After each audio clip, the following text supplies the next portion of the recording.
പുറത്തുള്ള ആൾക്കാരൊക്കെ ഞെക്കം കണ്ടത്. ഇത്രയും വലിയ സെറ്റപ്പ് ഉള്ളിലെ ആരും വിചാരിക്കുന്നില്ല.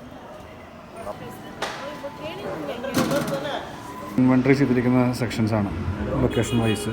ഇത് നോക്കിക്കഴിഞ്ഞാൽ വെഹിക്കിളൊക്കെ യൂസ് ചെയ്യുന്ന കാണാം. ഇത് TVS supply chain skill park എന്ന് പറയുന്നതാണ് ഇവിടെ ഹൊസൂർ. MH ഉണ്ട്, ലാർജ് ഫെസിലിറ്റി ഉണ്ട്.